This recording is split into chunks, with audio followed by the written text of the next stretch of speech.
Hey, what's up mga kabowlers? Maligayang pagbabalik sa aking channel. Halina't pag-usapan natin ang balitang Stephen Curry nag-request na sa Golden State Warriors ng trade at ang balitang LeBron James nagsalita na sa pagbitaw sa Lakers. Tara na't pag-usapan natin yan dito sa Basketball Hotshots.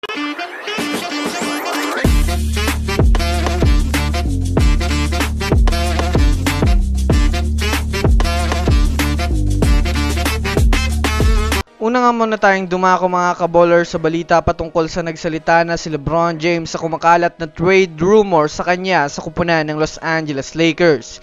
Well, alam naman nga po natin mga kabowlers na mainit ang trade ni LeBron James sa Lakers. Ito ay dahil na rin naman mga kabowlers sa usap-usapang hindi na nga daw kailangan pa ng Lakers si LeBron James dahil kitang-kita naman nga daw sa mga role players ng Lakers na kaya naman nilang buhatin ang kanilang kupunan basta't nabibigyan nga sila ng sapat na playing time sa paghawak ng bola. Ngunit sa pinakabagong impormasyon nga na lumabas ngayon ng NBA insider na si Rich Paul, nagsalita na nga po mga kabowlers si LeBron James sa mga usap-usapan na trade sa kanya. Ibinulgar na nga po ni LeBron James na hindi na nga daw siya magre-request ng trade sa Lakers kahit man nga daw ang Lakers ay walang balak na i-trade siya sa ibang kupunan. Kaya malinaw na nga po mga kabowlers ngayon sa mga fans na hindi talaga siya i-trade ngayong season. Yes mga kabowlers, opisyal na nga pong tapos na ang kumakalat na trade rumors patungkol kay LeBron James.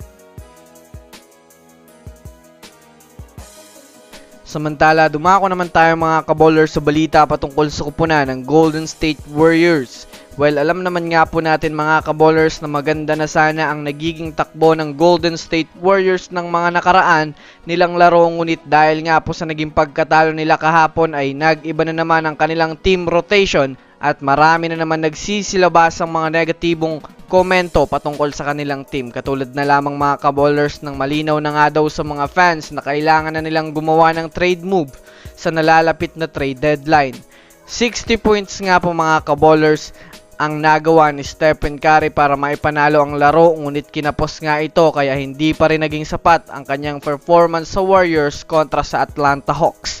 Ayon sa mga NBA analysts kahapon, kailangan na nga daw nilang pakawalan na lang si Stephen Curry kung hindi nila kayang bigyan ito ng magagaling na players na maaaring makatulong sa kanya. Ayon nga sa naging pahayag ni Stephen Curry mga kabowlers, payag na nga daw siya na magkaroon na ang Warriors ng trade move.